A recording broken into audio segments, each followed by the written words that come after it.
Olá, meu nome é Amanda e hoje vou apresentar para vocês o trabalho intitulado Avaliação Comparativa das Características Craniofaciais de Crianças Apneicas com e sem atresia transversal da maxila, sob orientação do professor Dr. Guilherme de Araújo Almeida. A AUS, ela é um distúrbio do sono caracterizado pela obstrução parcial ou completa das vias aéreas superiores, que interrompe a ventilação durante o sono. E a ortodontia, ela tem um papel principal no tratamento da AUS infantil, pelo controle do crescimento vertical, no déficit de crescimento transversal da maxila e na deficiência mandibular. Uma vez que identificamos as características e uma possível previsibilidade para o surgimento da atresia transversal da maxila, poderá ser restabelecida e, diante do quadro de normalização, qual a melhor época para se intervir. Pensando nisso, o objetivo do nosso trabalho é comparar as características craniofaciais e oclusais entre essas crianças apneicas com e sem atresia transversal da maxila e como forma de determinar as características dentoesqueléticas entre si e dentre cada grupo. A nossa hipótese, então, é que nem todas as crianças diagnosticadas com hipertrofia de amígdala e adenoide necessariamente possuem deficiência no crescimento transversal. Pensando nisso, então, nós temos um N amostral de 54, crianças entre 5 e 12 anos com presença de hipertrofia de amígdala grau 3 e 4 e adenoide, e presença dos distúrbios respiratórios, a apneia obstrutiva do sono. Essas crianças elas não poderiam estar fora dessa faixa etária e elas não poderiam ter nenhuma variação sistêmica ou algum outro distúrbio. Essas crianças foram divididas entre sem atresia e com atresia, mantendo uma proporção entre feminino e masculino nos grupos, com 27 pacientes para cada grupo da cefalometria e 21 pacientes para cada grupo dos modelos de gesso. Como foram feitas as medidas do modelo de gesso, então?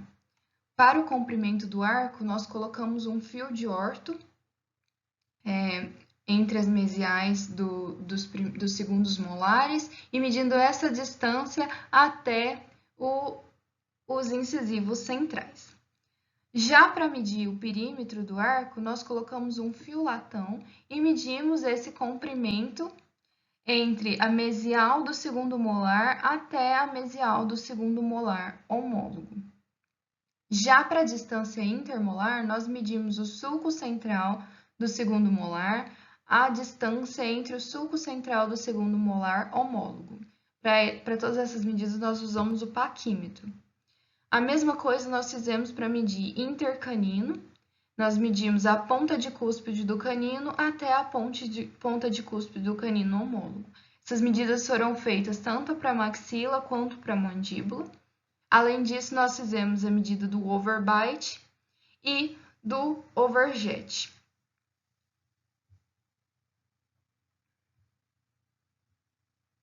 Foram feitas também os traçados cefalométricos para medir tanto a angulação da maxila com a mandíbula, quanto as inclinações e protrusões de incisivos e a relação entre os molares.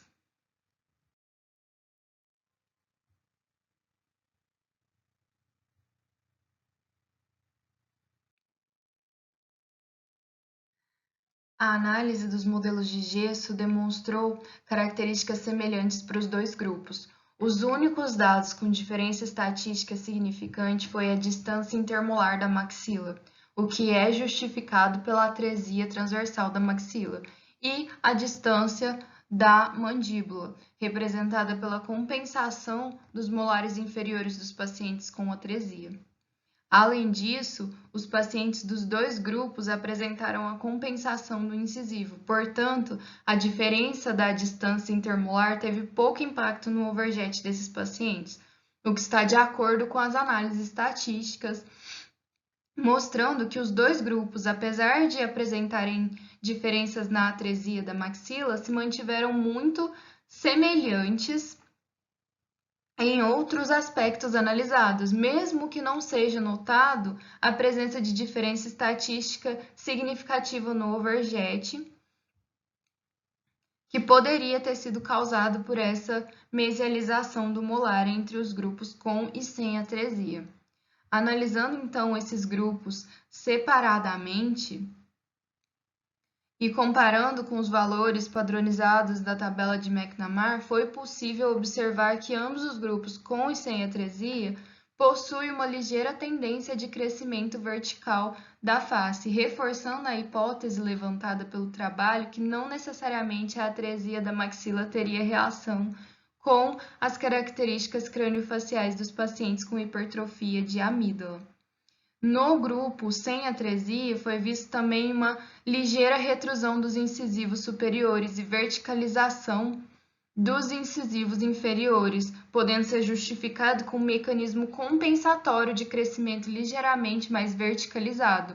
Porém, essa característica não foi observada no grupo com atresia. De forma geral, foi possível ver um crescimento vertical da face no grupo sem atresia do que com o grupo com atresia, contrariando as expectativas, uma vez que os pacientes com atresia da maxila tendem a ter um maior crescimento vertical comparado com os pacientes sem atresia.